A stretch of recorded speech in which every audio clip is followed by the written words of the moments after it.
गुरुर्ब्रह्मा गुरुर्विष्णु गुरुर्देव महेश्वरः गुरु साक्षात् परब्रह्म तस्मै श्री गुरुवे नमः।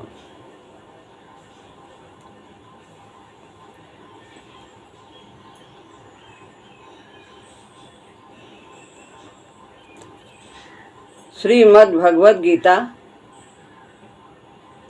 अध्याय 2 श्लोक है 16वां गीता विमर्श से।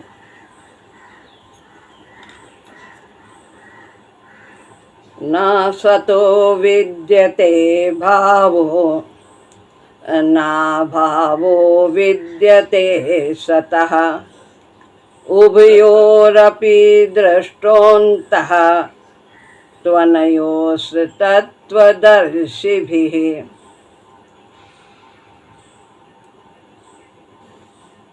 अर्थ है,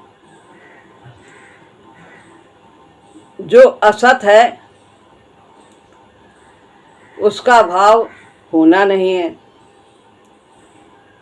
यानी उसका भाव नहीं है या उसका होना नहीं है, और जो सत है उसका अभाव नहीं है, उसका कभी न होना नहीं है। इन दोनों का अर्थात सत और असत के तत्व का, असत दोनों के तत्व को, सत और असत के तत्व को जानने वालों ने इन दोनों का ही अंत यानी सिद्धांत देख रखा है। तो भगवान यहाँ आत्मा की अमरता और संसार की अनित्यता का वर्णन कर रहे हैं। जो असत है, संसार असत है, और आत्मा जो परमात्मा का अंश है वो सत है। क्योंकि परमात्मा सत है इसलिए उसका अंश वो भी सत है, वही गुण उसमें भी है। तो जो असत है उसका होना है ही नहीं, वो नित्य प्रति हर समय हर क्षण परिवर्तन में रहती है। असत प्रत्येक वस्तु हर क्षण बदल रही, उसमें परिवर्तन हो रहा है। और जो सत है वो निर्विकार है, परिवर्तन रहित है, उसमें कभी व्यय नहीं होता, कमी नहीं आती। परमात्मा अव्यय हैं, उनमें कोई कमी नहीं आती, हर समय एक रस रहते हैं, ऐसे ही आत्मा। तो इन दोनों का अर्थात सत और असत के तत्व को जानने वालों ने इन दोनों का ही सिद्धांत देख रखा है। तो अर्जुन के इतना कहने पर, नहीं, भगवान के इतना बताने पर अर्जुन पूछते हैं कि आप श्रेष्ठ पुरुष हो, आपने कहा कि ऐसा कभी नहीं था कि मैं नहीं था, तुम नहीं थे, राजा लोग नहीं थे, पर मैं अपने सब जन्मों को जानता हूँ और तुम नहीं जानते। तो आप श्रेष्ठ पुरुष हैं, तो इस नाते से आप कह रहे हैं क्या कि सत का कभी अभाव नहीं होता, असत का कभी होना नहीं होता, भाव नहीं होता? तो भगवान कहते हैं नहीं नहीं, मैं इस नाते से नहीं कह रहा हूँ। मेरे अलावा बहुत से जो तत्वदर्शी हैं उन्होंने भी ऐसा ही सत असत के सिद्धांत के विषय में कहा है। तत्वदर्शी जिन्होंने परमात्मा के दर्शन किए हैं और उनमें सदा परमात्मा में ही वे स्थित रहते हैं, उनकी स्थिति भी परमात्मा में ही रहती है, ऐसे महापुरुषों को तत्वदर्शी कहा जाता है। तो यहाँ ये सबके शरीर समाप्त हो जाएंगे, यही अर्जुन को चिंता है, युद्ध में मारे जाएंगे। तो यहाँ भगवान कहते हैं ये सब असत हैं, शरीर, आत्मा ही केवल सत है। इसका अर्थ है जो है सो है, जो नहीं है सो नहीं है। है कौन? जो सदा रहता है वही है, और जो सदा नहीं रहता वो नहीं है। जिसमें परिवर्तन है वो नहीं है। और इसके अलावा भी भगवान कहते हैं जिसकी अपनी सत्ता नहीं है, जिसकी सत्ता स्वयं पर आधारित नहीं है, किसी और पर आधारित है, वो कभी हो नहीं सकता। और जिसकी सत्ता है वो कभी मिट नहीं सकता। जिसकी सत्ता सदैव रहती है, किसी अन्य पर आधारित नहीं रहती है, वही सत्य है। परमात्मा की सत्ता किसी पर आधारित नहीं है। तो आगे महाराज जी कहते हैं सत्य का सामान्य अर्थ है जो है। अब विचार किया जाए क्या है, पर है क्या? हमें जरा गहरी दृष्टि से देखना होगा कि क्या है। क्या पेड़ है? हाँ, देखने में तो लगता है कि हाँ ये दिख रहा है पेड़, ये पेड़ है, ये पशु हैं, सब दिख रहे हैं, शेर है, हाथी है, मनुष्य है, दिख रहे हैं। पर पेड़ की सत्ता स्वयं पर आधारित नहीं है। पेड़ 5 तत्वों से बना है, सब कुछ 5 तत्वों से बना है। तो जितना भी रूप है वो सब 5 तत्वों से बना है। जो कुछ दिख रहा है, क्षिति जल पावक गगन समीरा, सब में ये तत्व हैं। तो अगर ये ना हो तो पेड़ नहीं होगा, कोई भी जो दिखने वाली वस्तु है वो नहीं होगी। तो इनकी सत्ता स्वयं पर आधारित नहीं है। पहले ये पंचभूत है, तब ये सब कुछ जो दिखने में आ रहा है तब है, पेड़ है। पेड़ की सत्ता वास्तव में 5 महाभूतों पर निर्भर है। क्या 5 महाभूत हैं? क्या इनकी स्वयं की सत्ता है? अब इस पर विचार करें। क्या ये सत्य है 5 महाभूत? ये भी सब लय हो जाते हैं। तो क्या इनकी स्वयं की सत्ता है? नहीं। जब प्रकृति है तब ये 5 महाभूत हैं। 24 तत्वों से ये सब शरीर बना है, बताया, पढ़ा गया। तो वो सब प्रकृति है, तभी ये 5 महाभूत है। इनकी निजी कोई सत्ता नहीं है। 5 महाभूतों की प्रकृति के होने पर ये हैं। अब विचार किया जाए, क्या प्रकृति की स्वयं की सत्ता है? नहीं। परमात्मा ने अपने से 2 प्रकृतियों को उत्पन्न किया है, परा और अपरा। तो परमात्मा के होने से ये प्रकृतियां हैं।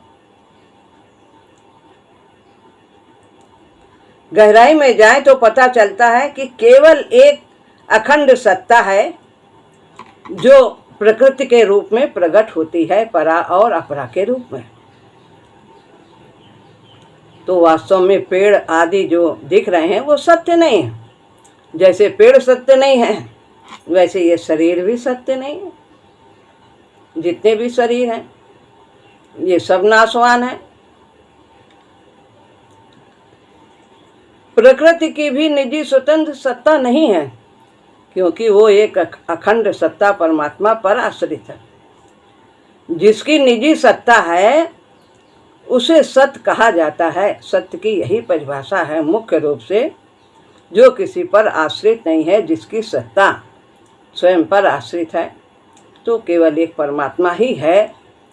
जिसकी सत्ता किसी अन्य पर आश्रित नहीं है कि उसके होने से परमात्मा है, नहीं, परमात्मा स्वयं विद्यमान है, सर्वत्र हैं, उनकी अखंड सत्ता है, वो सदैव रहने वाले।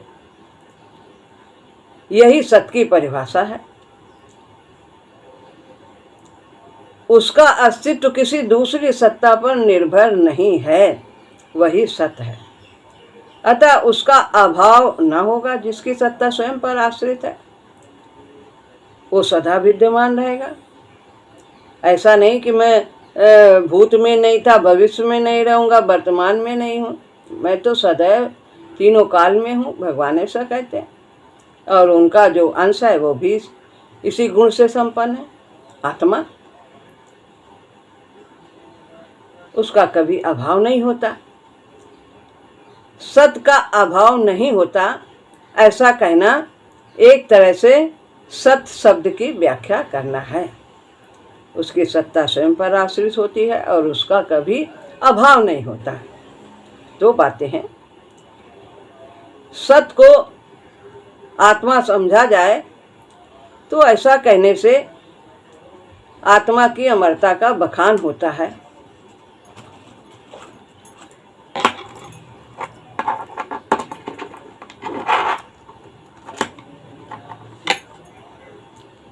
तो जो परमात्मा सत्य है तो आत्मा भी सत्य है। तो इसलिए यदि ये कहा जाए कि आत्मा अमर है तो कोई इसमें बड़ी बात नहीं, ये सत्य है। और कह रहे थे कि भगवान ने कहा कि तुम कहते हो हम स्वर्ग भी नहीं चाहते, पृथ्वी के राज्य की क्या बात है, इंद्र का भी राज्य मिले तो भी, इस युद्ध के उपरांत यदि हमें प्राप्त हो तो भी हम उसे नहीं चाहते। तो हम ये नहीं कह रहे हैं कि तुम्हें स्वर्ग मिलेगा, हम कह रहे हैं, भगवान कहते हैं उससे भी बड़ी चीज मिलेगी, तुम्हें अमरता का अनुभव होगा, जिससे सारे बंधन कट जाएंगे, सारे दुख समाप्त हो जाएंगे, प्रकृति के प्रभाव समाप्त हो जाएंगे, संस्कार नहीं बनेंगे।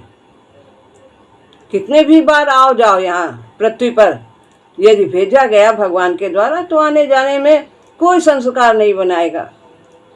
जो तत्वदर्शी है, महापुरुष, श्रेष्ठ पुरुष, तो वह तुम्हें स्थिति प्राप्त होगी यदि तुम इन सबको सहन करते हुए एक उच्च चेतना के स्तर पर पहुंच जाओगे, तो तुम अमर कहलाने के योग्य हो जाओगे। यदि हम सत्य स्वरूप हैं तो हमारा नाश हो ही नहीं सकता। आत्मा सत्स्वरूप है, ये कभी मरती नहीं, शरीर नश्वर है। इसका अर्थ है कि सत्य कभी असत्य नहीं होता है, सत्य का भी कभी कोई भी वध कर ही नहीं सकता, आत्मा को कोई मार ही नहीं सकता किसी भी शस्त्र से। आगे आएगा श्लोक, नैनम छिंदन्ति शस्त्राणि, तो उसका कोई वध कर ही नहीं सकता, क्योंकि जिससे वध किया जाएगा वो सब स्थूल है। पानी भी स्थूल है, आग भी स्थूल है, शस्त्र भी स्थूल है, तो स्थूल से सूक्ष्म को प्रभावित किया ही नहीं जा सकता।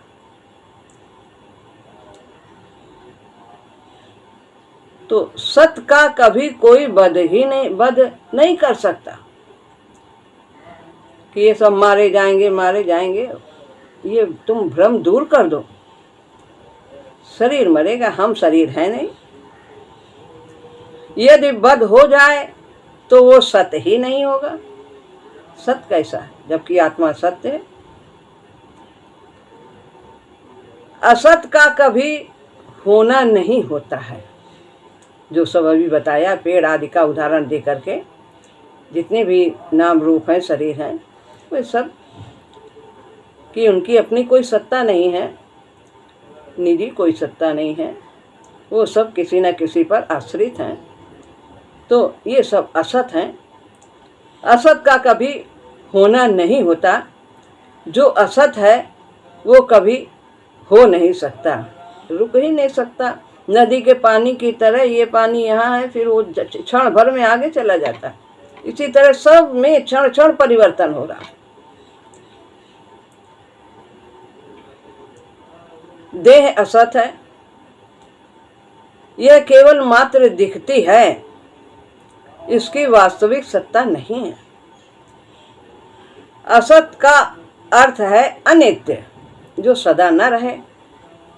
सदा कुछ भी नहीं रहता, जैसा भी कहा है कि सब कुछ बदल रहा है, नित्य है ही नहीं। कितना नया नया होता है हर चीज़, और फिर वो कुछ समय बाद, थोड़े समय के बाद वो जीर्ण होती, जीर्ण के बाद लीन होती। कुछ भी एक पत्ता तक यहाँ रहने वाला नहीं। कितने सुंदर सुंदर कोमल कोमल होते हैं, लाल लाल, और बाद में कैसे झड़ के गिर जाते हैं। ऐसे सब कुछ है। असत का अर्थ है अनित्य। तात्विक दृष्टि से उनका होना न होना बराबर है। जैसे महाराज जी उदाहरण देते हैं, पानी की निजी सत्ता होती है, पानी की सत्ता है, देखने में है पानी, लेकिन जो बुलबुला उठता है क्या उसकी निजी सत्ता है? नहीं, पानी के होने पर वो बुलबुला है, नाम है उसका अलग। ऐसे ही संसार की सभी चराचर वस्तुएं हैं। समुद्र है, समुद्र से लहरें उठती हैं और उसी में लीन हो जाती हैं, वो समुद्र से अलग नहीं। तो ऐसे ही जो पानी का भी उदाहरण दिया, इसी तरह जितना भी संसार में जो कुछ है वो सब एक परमात्मा के होने से ही है। उनकी अपनी कोई निजी सत्ता नहीं। वास्तविक सत्ता तो उस एक परब्रह्म की ही है और हमारी है। हमारी का मतलब आत्मा की है। हम आत्मा है।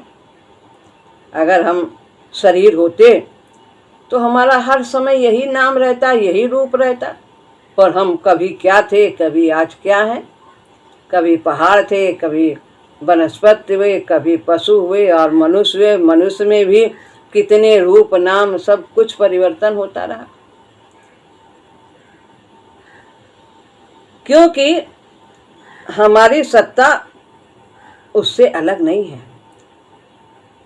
तो एक सत्ता परमात्मा की सत्य है और हमारी सत्ता सत्य है, यानी आत्मा की सत्ता सत्य है, क्योंकि हम उससे अलग नहीं हैं, हम उसी के अंश हैं। हम उसी सत्ता के भागी हैं, अंश हैं। जैसे सेब और उसकी एक फांक निकाल ली जाए तो दोनों के गुण एक समान होंगे, मात्रा का ही फर्क होगा। इसी तरह शक्ति की मात्रा का फर्क होता है, पर गुण वही होते हैं परमात्मा में और आत्मा। आत्मा की शक्ति एक सीमित तक है, सीमा तक है, पर परमात्मा की शक्ति असीम है, अनंत है।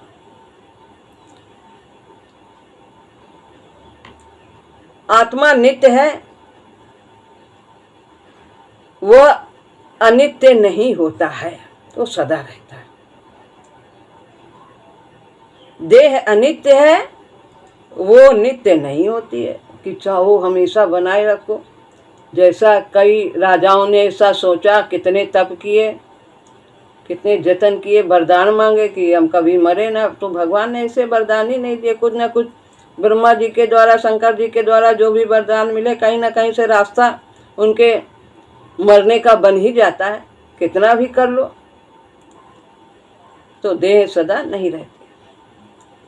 परमात्मा नित्य है, सत्य है, सृष्टि अनित्य है और असत है। सृष्टि यानी संसार, ये हर समय हर क्षण बदलता रहता है, अनित्य है। यह विवेक ही साधन चतुष्टय का नित्यानित्य वस्तु विवेक है। परमात्मा को पाने के लिए यानी आध्यात्मिक उन्नति के लिए साधन चतुष्टय की बात कही गई है। 4 साधन मुख्य रूप से, चतुष्टय 4। पहला, यह विवेक अपने मन में लाना कि हम आत्मा है और ये देह अनात्मा है, हम अमर हैं, हम भगवान के अंश हैं।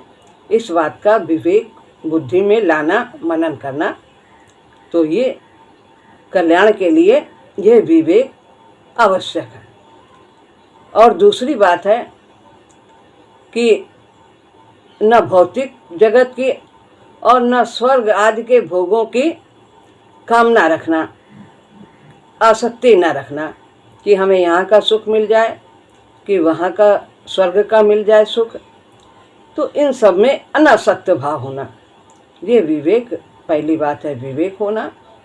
और दूसरी, सभी प्रकार के भौतिक जगत, सब भौतिक ही जगत के अंतर्गत आते हैं, चाहे पृथ्वी का हो और चाहे स्वर्गलोक या ब्रह्मा, कोई भी है, सब भौतिक जगत के ही अंतर्गत है।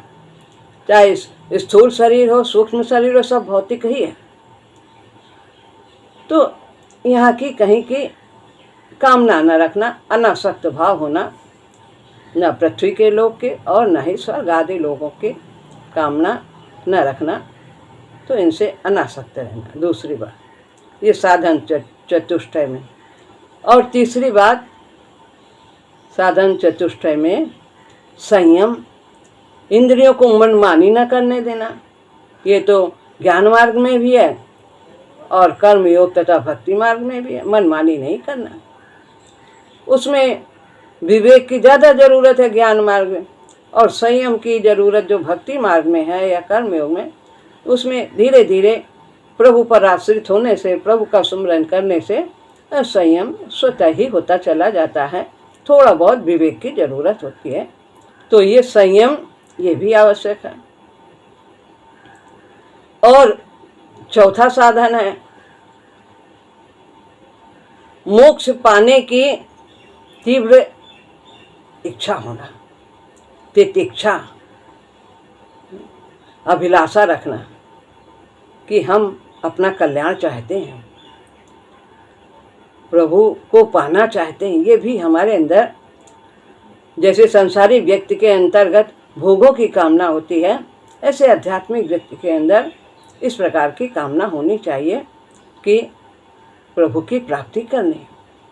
जो ज्ञान मार्गी है वो मोक्ष चाहते हैं, लेकिन जो भक्ति मार्गी हैं वो भगवान की भक्ति चाहते हैं।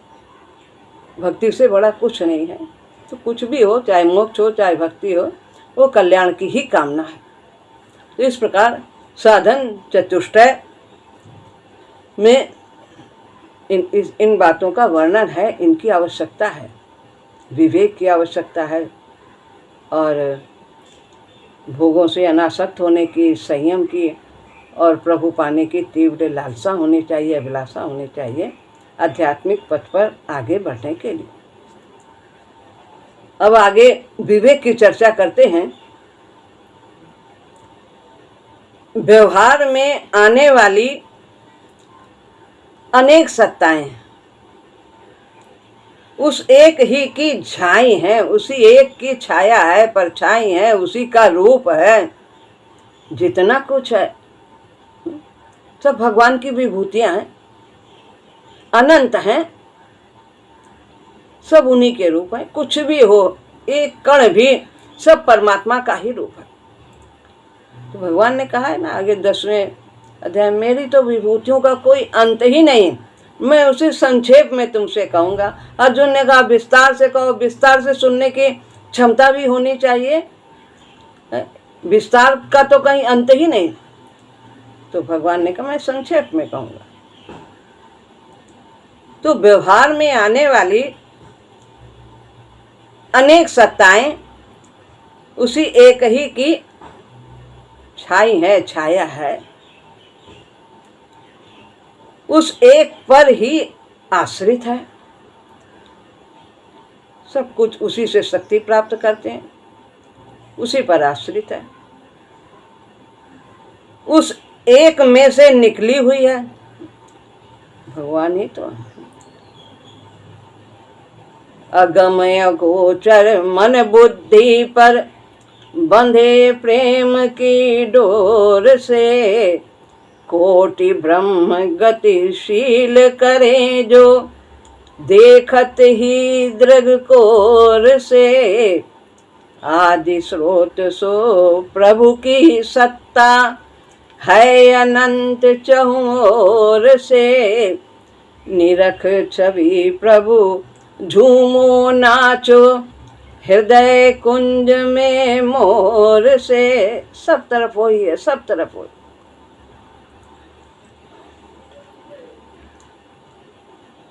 तो एक उसी पर आश्रित है, उस एक में से निकली हुई और उसी में लीन हो जाने वाली। सब कुछ उसी में लीन होता है। वो एक ही गंतव्य है, उद्देश्य सबका वही है, सबको वही जाना है। कितनी भी दूर दीर्घ और दुर्गम यात्रा करके हम बढ़ें, आगे चलें, कितने ही रूप हमने धारण किए, कितनी दुर्गम यात्राएं की, किस लिए? उस गंतव्य तक पहुंचने के लिए, उस परमात्मा तक पहुंचने के लिए, उसके समरूप होकर उसके सामने उपस्थित होने के लिए। कितने जानवर जब थे क्या क्या कष्ट नहीं सहे, और मनुष्य में भी कितने उतार चढ़ाव देखते। तो वह एक ही गंतव्य है, वो एक ही हमारे जीवन का जीवन है, सभी का प्राण आधार है और पूरा पूर्ण है, विकारों से रहित है, पूर्ण है, कहीं अभाव नहीं है उसमें। पूर्ण कौन है? जिसमें कोई विकार नहीं, वही पूर्ण है। उसी का यह पसारा है, सब कुछ उसी का है, सब सारा संसार उसी का रूप है। उसी की ओर कदम बढ़ाना चाहिए हम सबको। एक उद्देश्य यही होना चाहिए कि हम अपने उस गंतव्य तक पहुँचे, परमात्मा तक पहुँचे। अनित्य वस्तुओं की ओर दौड़ना उनकी अनित्यता के कारण ही दुख मूलक है।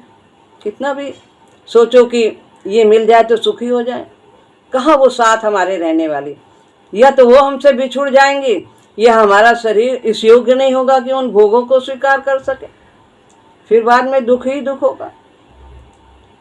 तो अनित्य संसार की जितनी भी वस्तुएं हैं, भोग हैं, वो सब अनित्य हैं। कितने भी बड़े से बड़े लोकों में हम चले जाएं, स्वर्ग आदि, वहाँ से भी वापस आना होगा जब पुण्य क्षीण हो जाएंगे। एक परमात्मा तक पहुंचकर ही हमारी आवागमन से मुक्ति होती है, हम उसमें लीन हो जाते हैं, फिर सारे दुखों से निवृत्त हो जाते हैं। कहीं भी रहें, शाश्वत सुख को प्रदान नहीं कर सकता। ये जो सांसारिक भोग है, वो सदा रहने वाला सुख हमें ऐसा सोच ले कि हमें मिल जाएगा, जो कभी जाएगा नहीं रहता, नहीं हो सकता। कितना भी हम इकट्ठा कर लें, और सामग्री, सदा सुख नहीं दे सकते, हम उससे नहीं प्राप्त कर सकते। तो शरीर भी चाहिए और वस्तु भी चाहिए, और दोनों हर समय नहीं रहते। सत और असत के जो तत्व को जानने वाले हैं, उन्होंने सत तथा असत के बारे में यह निश्चित रूप से जाना है। जो तत्वदर्शी हैं, जिन्होंने सत असत को जाना है, जिन्होंने परमात्मा का दर्शन किया है, वे जानते हैं कि सत क्या है और असत क्या है। तत्व सार को कहते हैं, जो जड़ तक को खोज निकालता है, वही तत्वदर्शी है। जड़ क्या है? सबकी जड़ क्या है? परमात्मा। यदि हम बड़ा हमारे अंदर स्वभाव है कि और बड़ा मिले, और बड़ा मिले, और बड़ा, तो हम यही चाहते हैं इससे भी अच्छा, इससे भी अच्छा। तो हम ऐसे पहुँचते जाएं तो एक समय हम अंत में उस परमात्मा तक पहुँच जाएंगे, उससे बड़ा कोई नहीं। तो जड़ तक जो खोज निकालता है, वही तत्वदर्शी है। जैसे 15वें अध्याय में बताया कि जड़ उस परमात्मा तक उसकी खोज करनी। भगवान ने 11वें श्लोक में अर्जुन से कहा था कि तू बुद्धिमानों की सी बातें करता है, अर्थात वास्तव में तूने ठीक समझा नहीं है कि ये सब मर जाएंगे, ये सब, और इतने चार जो उन्होंने तर्क रखे थे अर्जुन ने, तो वो सब तू बुद्धिमानों की सी बातें करता है कि स्त्रियां ऐसे ये हो जाएंगी, सब पतन हो जाएगा, पतितों का पूर्वजों का पतन हो जाएगा, कुल धर्म नष्ट हो जाएगा, हम लोग पाप करने जा रहे हैं, कि ये सब कितने सब निराधार तर्क बताए हैं। अपने श्रेष्ठ धर्म को वो भूल जा रहा था, ये सब इन धर्मों के आगे कुल धर्म है जो। तो ये सब कर्मकांड की बातें हैं, तू कर्मकांड की बात मत कर। ठीक समझना तो आत्म अनात्म विवेक है, ठीक समझना चाहिए कि हम क्या हैं, शरीर क्या है। यदि यह अर्जुन को प्राप्त हुआ था तो वो मरने मारने को इतना महत्व ही नहीं देता, ये ज्ञान होता कि वह नित्य देह के खातिर आत्मा के कल्याण के लिए आवश्यक स्वधर्म का परित्याग कर रहा है। अपने कर्तव्य, क्षत्रिय हो तो तुम अपने कर्तव्य का पालन करो। अब यहाँ युद्ध में खड़े हो और फिर यहाँ दया भाव आ रही है तुम्हारे अंदर, तो ये कर्तव्य से च्युत होना है। वो तो देह को ही बड़ा समझे हुए था, इस देह को ही वास्तविक जीवन समझता था अर्जुन। अंत किनारा होता है, जड़ होती है। किसी विषय का अंत उस विषय का तात्विक ज्ञान सिद्धांत होता है, तत्व तक पहुंचना कि ये अंत, इसका सिरा कहाँ है, ये संसार कहाँ से आया है, कहाँ किसमें स्थित है और किसमें लीन होता है, ये जानना, इस तत्व को जानना है। इस प्रकार से ज्ञानी पुरुषों की साक्षी देकर भगवान इस विषय को अनेक प्रकार से खोलकर अर्जुन के हृदयंगम कराने की बात करते हैं, चेष्टा करते हैं। अपनी ही बात नहीं कहते हैं कि मैं ऐसा कह रहा हूँ, नहीं, ऐसा तत्वदर्शियों ने भी कहा है, ऐसा वेदों में भी कहा है, ऐसा ऋषियों ने भी कहा है, सब आगे हम लोगों ने उसको आगे के अध्याय में सब जाना है। तो ये सब जो मैं कह रहा हूँ ये हमारी ही बात नहीं है, ऐसा अनेक तत्वदर्शियों ने जाना है और उसी बात को मैं भी वही बात कह रहा हूँ। तो यहाँ पर ये श्लोक पूरा होता है। श्री राम।